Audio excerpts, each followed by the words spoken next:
Hello guys. AI வந்து ஒரு டெவலப்பரை replace பண்ணுமாங்கிறத தான் நம்ம இந்த வீடியோவில் டிஸ்கஸ் பண்ண போறோம். இந்த கொஸ்டின் வந்து காலேஜ் ஸ்டூடெண்ட்ஸ்ல இருந்து ரொம்ப பெரிய பொசிஷன்ல இருக்க ஒரு பெரிய சீனியர் டெவலப்பருக்கும் இந்த டவுட் இருக்கும். ஏஐ வந்து தன்னோட டெவலப்பர் ஜாப்பை ரீப்ளேஸ் பண்ணுமா பண்ணாதாங்கிற டவுட் வந்து இதை தான் நம்ம இந்த வீடியோல இன்னைக்கு நம்ம டீப்பா டிஸ்கஸ் பண்ண போறோம். நம்ம வீடியோக்குள்ள போகலாம். இப்போ நான் ஒரு எக்ஸாம்பிள் எடுத்துக்குவோம். என்ன எக்ஸாம்பிள் அப்படின்னு பாத்தீங்க அப்படின்னா, ஒரு ஐடி கம்பெனி இருக்கு. அவங்க வந்து ஒரு பேங்க்குக்கு பேங்கிங் சாஃப்ட்வேர் வந்து ரெடி பண்ணி கொடுக்குறாங்க. ஓகேவா? பேங்கிங் சாஃப்ட்வேர் அவங்க எப்படி ரெடி பண்றாங்க அப்படின்னா, அந்த company full and full AI automation வச்சு ஏஐ வச்சு அந்த ஃபுல் சாஃப்ட்வேர் ரெடி பண்றாங்க.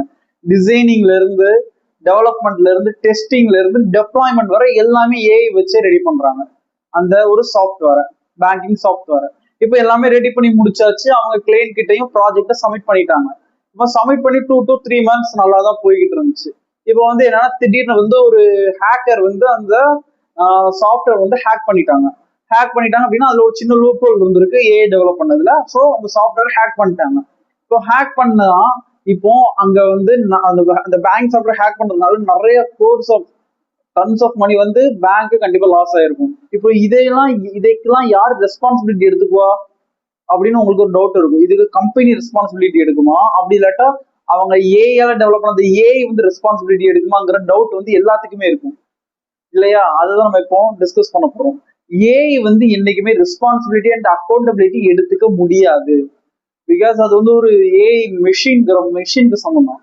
ஓகேவா? ஸோ அது அக்கௌண்டபிலிட்டி ரெஸ்பான்சிபிலிட்டி எடுக்க முடியாது. அந்த கம்பெனி தான் எல்லா ரெஸ்பான்சிபிலிட்டியும் எடுத்துக்கிடணும்.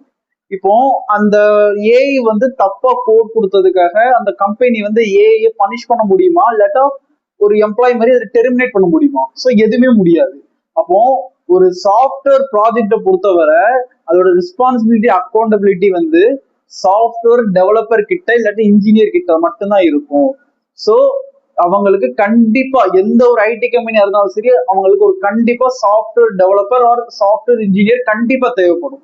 எதனால அப்படின்னா, ஏஐ கோட் தந்தாலுமே அந்த ஏஐ கொடுத்த கோட் வந்து கரெக்டா அப்படின்னு வெரிஃபை பண்றதுக்கு ஒரு டெவலப்பர் தேவைப்படுவாங்க. கரெக்டா? அப்படிங்கிறப்போ கண்டிப்பா ஒரு டெவலப்பரை ஏஐயால ரீப்ளேஸ் பண்ண முடியாது. எதனால அப்படின்னா, எந்த ஒரு மிஷின் கோடையுமே பிளைண்டா போய் அதை ஓகே அப்படின்ட்டு அப்ரூவல் கொடுக்க மாட்டாங்க எங்கேயுமே. ஸோ அதை வெரிஃபை பண்றதுக்கு ஒரு ஆள் தேவை. ஒரு டிசைன் பண்ணுது அப்படின்னா அதை வெரிஃபை பண்றதுக்கு ஒரு ஆள் தேவை. ஒரு டெஸ்டிங் பண்ணுதுன்னா அதை வெரிஃபை பண்றதுக்கு ஒரு ஆள் தேவை. ஸோ என்னைக்குமே டெவலப்பர் ரோல்ஸ் வந்து ரீப்ளேஸ் ஆகாது. அப்போ ஆனா நிறைய பேர் வந்து ரீப்ளேஸ் ஆகுமே, நிறைய வெப்சைட்ல எல்லாம் போடுறாங்க, பெரிய பெரிய ஆட்களே சொல்றாங்க ரீப்ளேஸ் ஆகும் அப்படின்ட்டு. அப்படின்னா அது என்ன அப்படின்னா, அது வந்து என்ன ரோல் ரீப்ளேஸ் ஆகும் அப்படின்னா, என்ட்ரி லெவல் ரோல்ஸ். அதாவது சின்ன சின்ன டாஸ்க், அதாவது சின்ன சின்ன வெப் டெவலப்மெண்ட் டாஸ்க், இது எல்லாத்தையுமே ஏஐ வந்து ரீப்ளேஸ் ஈஸியா பண்ணிடும். ஒரு ஃப்ரெஷர் வந்து ஒரு கம்பெனிக்குள்ள போறாங்க அப்படின்னா அவங்களுடைய டாஸ்க் எல்லாத்தையுமே ஏஐ பண்ணிடும். அப்போ உங்களுக்கு திரும்ப டவுட் வரும், அப்போ ஃப்ரெஷர்ஸ்க்கு யாருக்குமே ஓப்பனிங் இருக்காதா அப்படின்னு உங்களுக்கு டவுட் வரும். ஆனா அதுவும் கிடையாது.